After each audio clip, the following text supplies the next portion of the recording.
बिहार के मुख्यमंत्री नीतीश कुमार ने सीपीआई नेता कन्हैया कुमार की अपने सहयोगी के साथ हाल में हुई मुलाकात के बाद शुरू हुई सियासी अटकलों को खारिज कर दिया।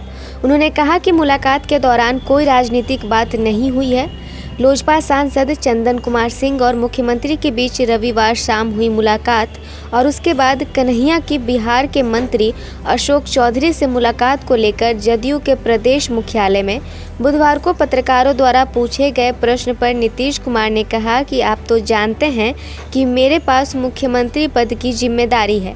ऐसे में किसी भी दल के चाहे वो विधायक, पार्षद या सांसद हो मिल सकते हैं।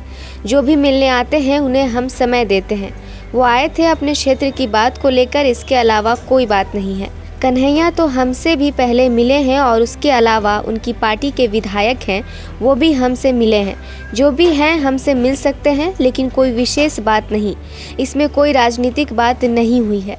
वो सब चिंता वाली बात नहीं। आप तो जानते हैं कि मेरे पास जो मुख्यमंत्री की जिम्मेवारी मेरे ऊपर है, तो किसी भी दल के चाहे एमएलए हो, एमएलसी हो, लोकसभा के सदस्य हों, राज्यसभा के सदस्यों से मिल सकते हैं और जो कोई भी मिलना चाहते हैं मिलने का समय देते हैं। तो आए थे अपने क्षेत्र की कुछ बातों को लेकर के, इसके अलावे और कोई बात नहीं। कन्हैया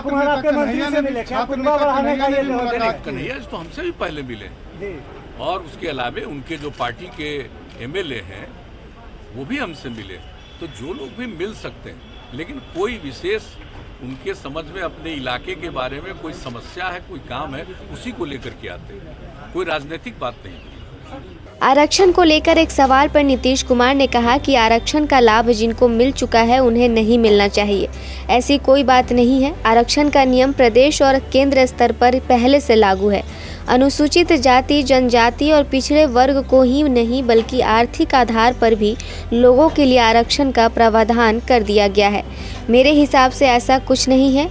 उन्होंने एक बार फिर दोहराया कि देश में जातिगत जनगणना होनी चाहिए।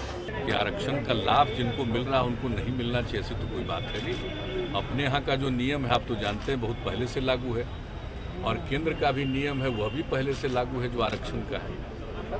तो जो कुछ भी लोग और आर्थिक आधार पर जो लोग भी, चाहे वो पिछड़ा वर्ग के नहीं थे, अनुसूचित जाति या जनजाति के नहीं है, वैसे लोगों के लिए भी आरक्षण का प्रावधान कर दिया गया है।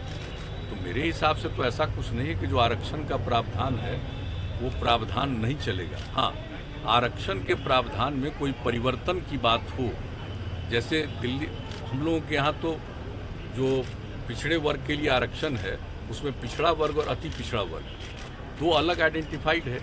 ये जननायक कर्पूरी ठाकुर जी की सरकार ने, उन्होंने ये काम किया, वो चल रहा है। हम लोग तो चाहते हैं कि केंद्र में भी ये हो जाए, हालांकि केंद्र में तो सिर्फ एक है। तो अगर उसमें भी विभिन्न प्रकार से लोगों को मिलेगा तो अच्छी बात होगी। तो उसके बारे में कोई अगर आकलन और अध्ययन चल रहा है तो एक अलग बात है, लेकिन किसी को वंचित करने वाली बात तो नहीं हो सकती। बिल्कुल, हम तो आज से नहीं कई बार से, और सिर्फ हम ही नहीं कह रहे हैं, हम तो बार बार विधानसभा, विधान परिषद से स्वीकृत करा करके केंद्र को भेज रहे हैं कि एक बार तो इसका होना ही चाहिए। और आप जानते ही हैं कि हम 2 बार विधानसभा से पास करा करके, विधान परिषद से पास करा करके भेजे हैं केंद्र को।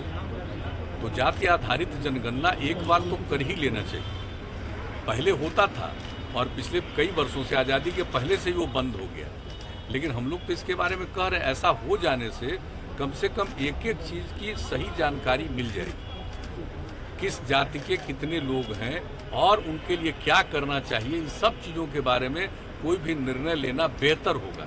इसलिए हम लोग चाहते हैं, इसलिए हम तो शुरू से कह रहे हैं। और ये हम ही सिर्फ नहीं चाहते, पूरा का पूरा 2 बार विधानसभा, विधान परिषद सबने इसकी मंजूरी देकर के भेजा।